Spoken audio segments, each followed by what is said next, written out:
O'Neill's plays, and the playwrights who were to be influenced by them, needed almost the same degree of naturalism from actors as that demanded by Stanislavski for the plays of Chekhov.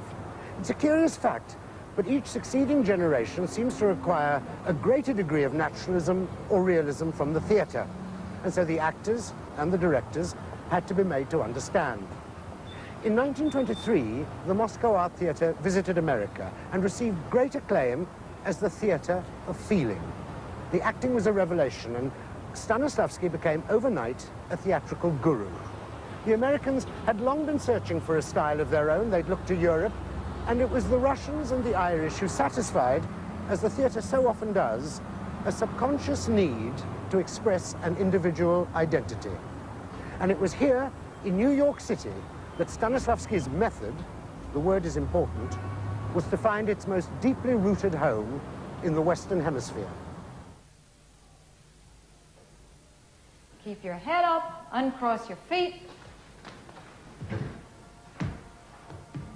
Let your arms dangle at the sides of the chair. Think about how you feel. Nadine, you're on the ground. Sit down.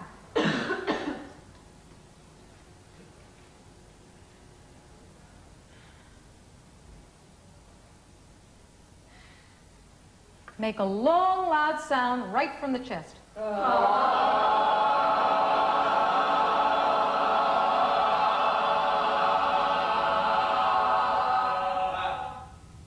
It's a method. It's not the method. There's not a granite-like fixture. It gives the actor a technique, an ability to rev his motor, to turn it over, so that in a situation, he can rely on a technique. It's not all inspirational. If he hasn't got an inspiration, then he's flat. So the technique helps him to delve into his past and to wed that to the requirements of the play. Good. That's very good today. Put your neck as toast. Nice. Right through there. Come on. Jaw's good.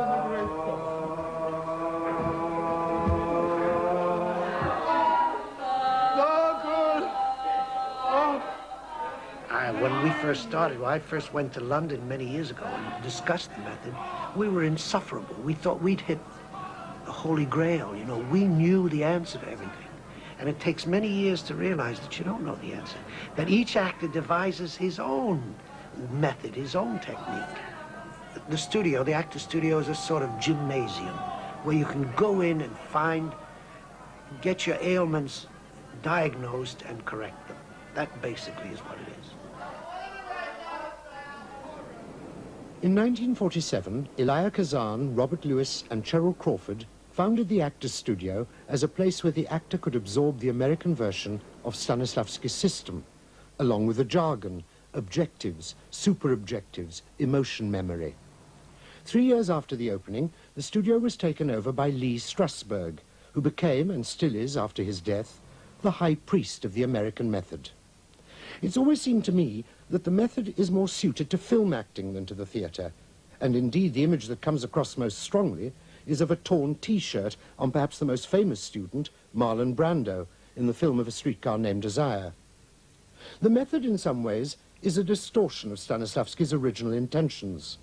Stanislavski was at pains to make clear that he was not legislating for genius or for inspiration, but for the intelligent student.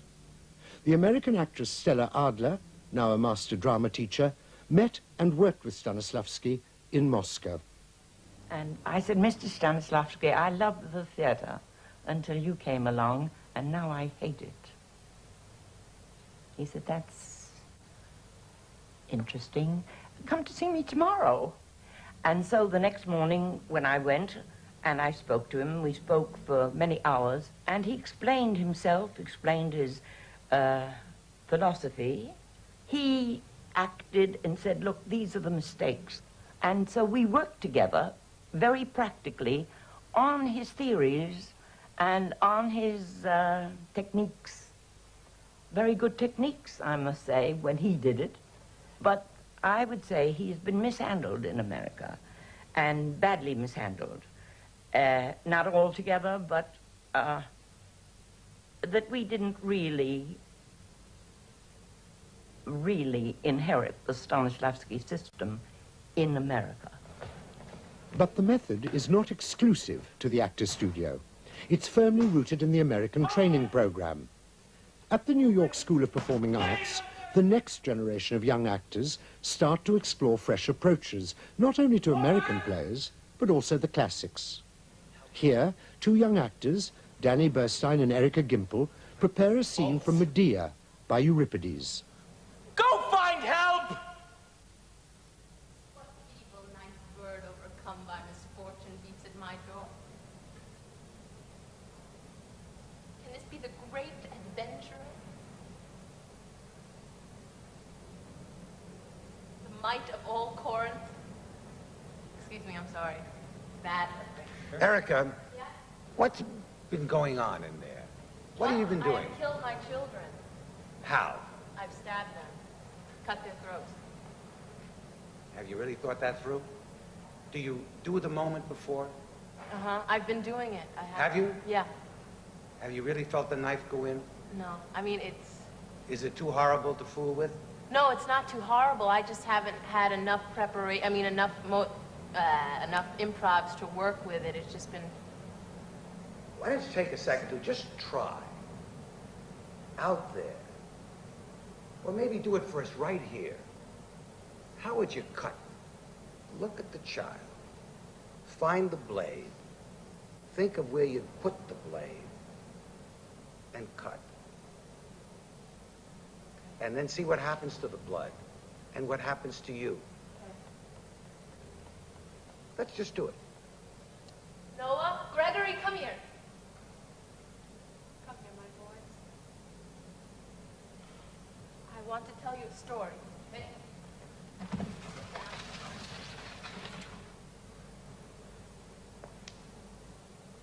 Two big boys.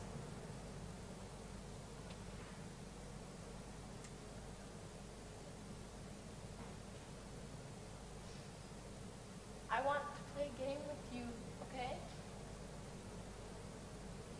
Now, close your eyes, okay? Now, don't see anything. Close your eyes. Rock-a-bye, baby, on the treetop. When the wind blows, the cradle will rock. Jason, fuck.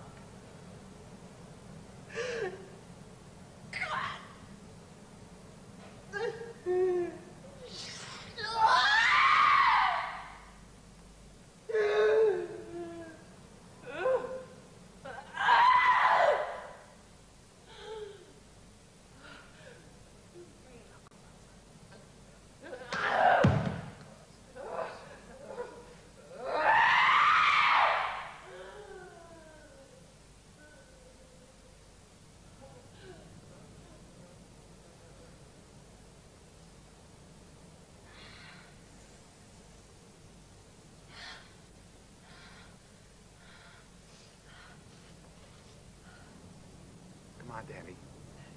What's that stain on your hands? The blood! In classes like these, American actors, students and professionals work to enrich their performance. But the hour's late. Shouldn't you go home to your high-born bride? Surely she longs for you. Surely she desires you, Jason. With the plays of Eugene O'Neill and with the method, the Americans began to discover their own theatrical idiom. The American theatre was to fall in love with a style of acting that was thought to be natural and believed to be real. They wanted plays which, like the Russians and the Irish, reflected their own way of life. And this very hunger for being real took possession of the one form that had previously been regarded as pure escapism and entertainment. The Americans were to develop into an art, a theatrical form that is neither natural nor real, yet is charged with both impulses, and is at the epicenter of the next theatrical explosion, the musical.